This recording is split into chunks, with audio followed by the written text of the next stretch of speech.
हमारा भारत देश भिन्न-भिन्न कल्चर, भिन्न-भिन्न जो जीवन शैली है, उसके लिए पूरे संसार में ये प्रसिद्ध है क्योंकि जो इसकी डाइवर्सिटी है, तो ये वही इसको अडैप्ट करने के लिए और एडजस्ट करने के लिए प्रेरित करती है, जो इसकी डाइवर्सिटी है। मीन्स कि जो इसकी भिन्नता है।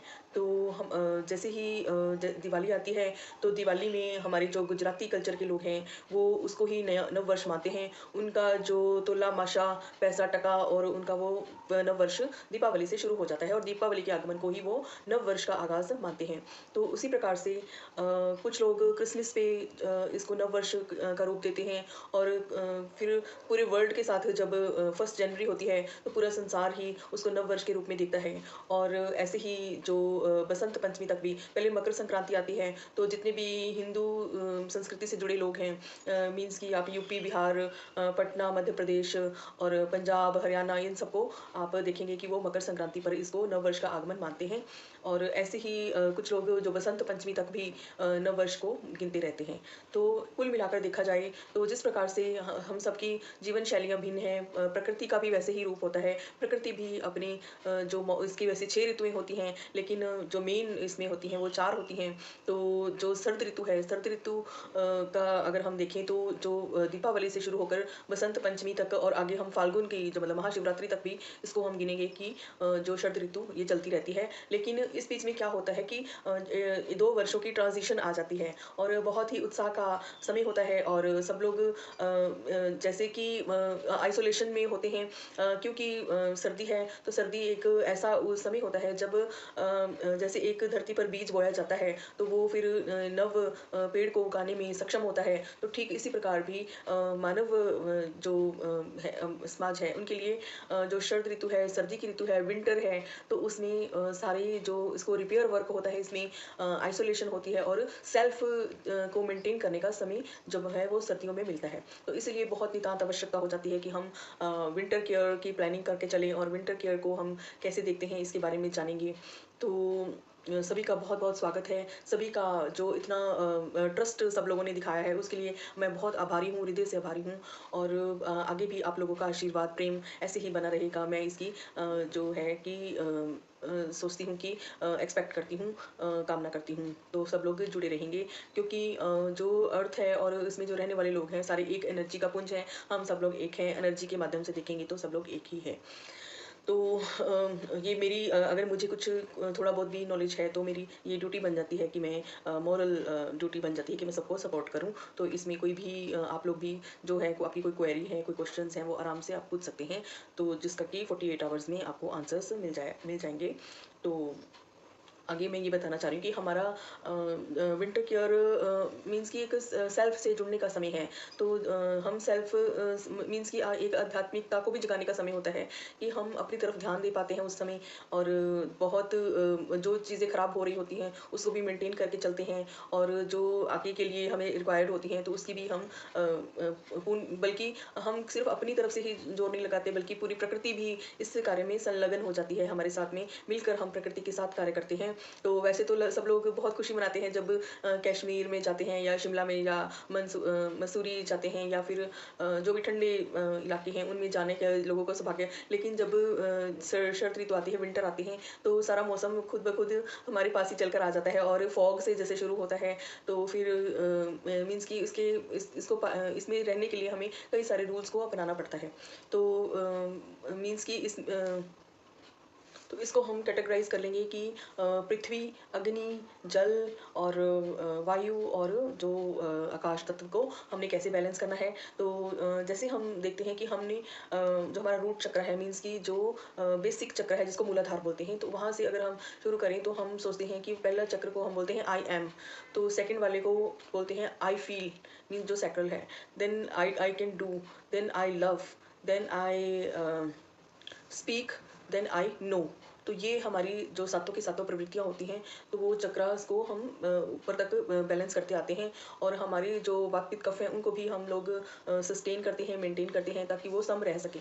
तो इसमें हमने सारे तत्वों की बात करते हैं और पहले तो यही है कि जो प्रकृति है वो हमें आइसोलेट करती है ताकि हमारा जो रूट मीन्स की अर्थ एलिमेंट है वो स्ट्रॉन्ग हो सके, ताकि हम खुद में मनन चिंतन हमारी जो कॉन्शियसनेस है उसको हम एक जगह में टिकाएँ और उसको डिस्ट्रैक्शन से बचा के रखें और सेल्फ पे कॉन्सेंट्रेट करें। और तो इसलिए जो अर्थ एलिमेंट है, जो आई एम है, वो आई एम कि मैं कौन हूँ, मीन्स कि मेरी जो खुद के ऊपर कॉन्शियसनेस है वो स्ट्रॉन्ग होती है, तो फिर अर्थ एलिमेंट स्ट्रॉन्ग होता है।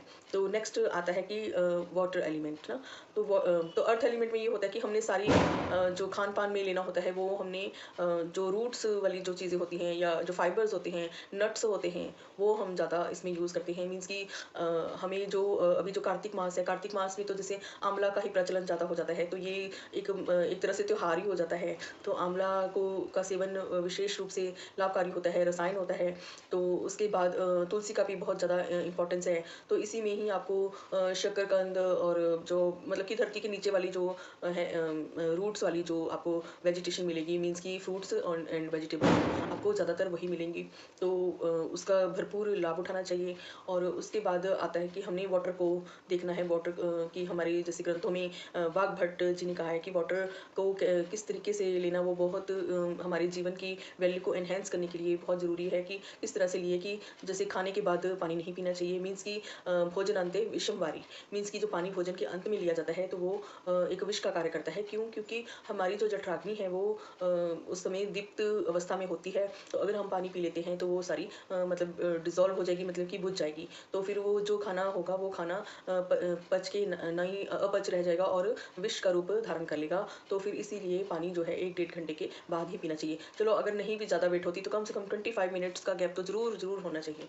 तो और पानी जो है वो कभी भी खाना जो है बासी नहीं खाना है। जो पानी है वो भी ठंडा नहीं पीना होता है, क्योंकि अगर शीतल जल हमने एक बार भी पी लिया तो सारी ब्लड सर्कुलेशन मतलब कि जो हीमोस्टेसिस को मेंटेन, मीन्स कि जो पानी को गर्म करने के लिए हमारा सारा खून जो है वो पेट में और आंतड़ियों में दौड़ता है कि पानी को गर्म किया जा सके, नॉर्मल लेवल पर लाया जा सके। तो आप मानेंगे कि कई अंगों से खून जो है वो पानी को गर्म करने में के लिए जब ये सारा इकट्ठा हो जाता है तो फिर वो मीन्स कि उन अंगों पे बहुत गलत असर होता है और सर्कुलेशन में हिंड्रेंस होती है। तो फिर इसलिए पानी कभी भी शीतल नहीं पीना है, ठंडा नहीं पीना है, खाना भी ठंडा नहीं खाना है। तो इसकी यही वजह है कि पहले बॉडी उसको गर्म करती है, ब्लड सारा जो है उसको गर्म करेगा, फिर वो पानी हमें बचेगा तो वो पीने के लायक। ऐसे ही अगर हम कितने ही बार बार मीन्स कि थोड़ा सा गुनगुना पानी लेना चाहिए। तो सिमिलरली अगर पानी की बात करें तो जो स्नान में यूज़ करते हैं तो वो भी बिल्कुल गर्म पानी से नहीं नहाना होता है, क्योंकि वो आउटर टेम्परेचर को डिस्टर्ब कर देता है। तो फिर जितना गर्म पानी से नहाया जाएगा उतना ही ज़्यादा सारा दिन जो ठंड है वो लगती रहेगी। तो जब नॉर्मल पानी होगा, मीन्स कि नॉर्मल लेवल पे ना ठंडा ना गर्म, तो जो बॉडी टेम्परेचर के इक्विवेलेंट होगा तो वो पानी को अगर हम यूज़ करते हैं तो उस पानी को स्नान के लिए यूज़ करना चाहिए। तो जितना हो सके मीन्स कि हमें कार्बोहाइड्रेट्स ज़्यादा नहीं लेने होते, ताकि अग्नि जो है वो दीप्त रहे, क्योंकि अग्नि जठराग्नि काफ़ी दीप्त अवस्था में रहती है जब शरद ऋतु हो, मतलब ये सर्दी होती है, विंटर होती है। तो उस समय जो है स्टफ्ड परांठे वगैरह ये चीज़ें नहीं खानी चाहिए। ज़्यादा प्रोटीन्स और ज़्यादा फाइबर्स इसका ही ज़्यादातर यूज़ करना चाहिए।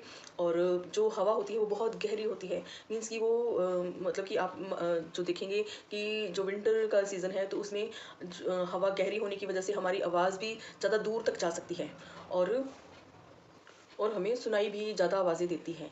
तो इसीलिए दोनों फंक्शंस होते हैं कि बोलेंगे तो भी दूर तक ट्रैवल करेगी, सुनेंगे तो भी दूर की आवाज़ भी हम इजीली सर्दियों में सुन सकते हैं। तो तो ये हवा का रहता है, इस तरह का जो रुझान होता है वो इस तरह का होता है। और जो आकाश तत्व है तो उसमें तो हम मतलब ये मानेंगे कि जो नवंबर को तो हम मानते हैं कि आंवले का महीना है, दिसंबर को हम मानेंगे विटामिन डी का है, मतलब आकाश का है, और इसमें विटामिन डी को भरपूर लिया जाता है, हड्डियों का कैल्शियम बढ़ाया जाता है। तो मकर संक्रांति पे हमने गुड़ चने और गुड़ तिल ये लेते हैं तो आयरन की जो डेफिशिएंसी है वो पूरी हो जाती है। तो वो हमने जनवरी के महीने में उसको ज़्यादा यूज़ करते हैं। और इसी प्रकार से फरवरी में भी जो हल्का भोजन है जो कि हाई एनर्जी फूड होते हैं उसको हम कई तरह के धान जो हैं वो यूज़ में लाते हैं। इसमें सबसे इम्पोर्टेंट एक स्किन केयर होती है। स्किन केयर में हमने अगर हम देखें कि जो जैतून का तेल है, जैतून का तेल को हमने अगर हम सारे जो रोम छिद्र हैं, मतलब कि जो आत्मा के निकलने और उसकी जो अवस्था को डिस्टर्ब करने वाले मार्ग होते हैं, जैसे आँखें हैं, कान है, नाक है, मुँह है ना? तो और नेवल है। तो इसमें क्या है कि हमने अगर जैतून का तेल और देसी घी इसको यूज़ करके रखते हैं तो ये बहुत ज़्यादा बेनिफिशियल होता है, क्योंकि यहीं से आपको गलत मीन्स की जो ऊपरी जिसको बोलते हैं वो भी एनर्जीज़ मिलती हैं, तो उसको प्रोटेक्ट प्रोटेक्ट करने के लिए प्रोटेक्शन शील्ड जो है, वो जैतून का तेल बहुत अच्छे से करता है। तो साथ में आप बे लीव को यूज़ कर सकती हैं, उसका पेस्ट जैतून के तेल के साथ और रॉक सॉल्ट के साथ अगर हम नेवल में लगाते हैं, तो कई तरह की व्याधियाँ भी दूर होती हैं और कई तरह की जो ऊपरी जो एनर्जीज़ हैं, उसको भी हम डिस्ट्रैक्ट कर सकते हैं। तो जितने भी नट्स हैं वो सारे हमें ओमेगा 3 फैटी एसिड्स, कई तरह के मिनरल्स, विटामिन्स वगैरह देते हैं। ये तो सब लोग यूज़ करते ही हैं, लेकिन इनको भिगोकर ही लेना है और चीनी और नमक को अवॉइड करना है, कम करना है और इसकी जगह पे हम जो किशमिश है और खजूर है, इसको ही हर जो हम बनाते हैं डिशेज़, तो उनमें यूज़ कर सकते हैं। तो हमारा जो मेन फ़ोकस है वो यही होना चाहिए कि हमें अपनी सर्कुलेशन को अच्छे बनाकर रखना है। तो सर्कुलेशन को एक तो हम श्वास से मीन्स कि प्राणायाम से अच्छे से इसको मेंटेन कर सकते हैं और कुछ मुद्राएँ आती हैं, जो हकीनी मुद्रा है या इसको न्यूरल इसको साइंस बोलेंगे और क्योंकि ये जो हमारे हाथ की जितनी भी अगर इसकी एक्टिविटीज़ करेंगे तो हमारे ब्रेन्स के पार्ट में और जो हथेली है, तो इसको जो है वो हमारे स्टमक और पेट के हिस्से को ये सारा कंट्रोल करता है। तो इसके मूवमेंट्स पर भी अगर सिर्फ़ ध्यान दे देंगे, तब भी ये कई तरह के हमें लाभ पहुँचाती है। तो सर्कुलेशन को मेंटेन करना है और एक्टिव रहना है और आइसोलेटेड तो रहना ही है और खुद पे फोकस करना है, खुद की डेवलपमेंट को देखना है, जो कमियां हैं उनको पूर्ण करना है और जो नेक्स्ट ईयर के लिए प्रिपरेशन है वो सर्दियों की अच्छे से कर लेनी है। तो हम मिलजुल कर सब करेंगे और अपनी जो सुझाव हैं वो आप मुझे कृपया नीचे कमेंट में ज़रूर डालें और जो आपकी कोई क्वेश्चंस हैं वो भी आप मुझे कमेंट में डाल सकते हैं और इसी के साथ बहुत बहुत धन्यवाद। आपसे इजाज़त।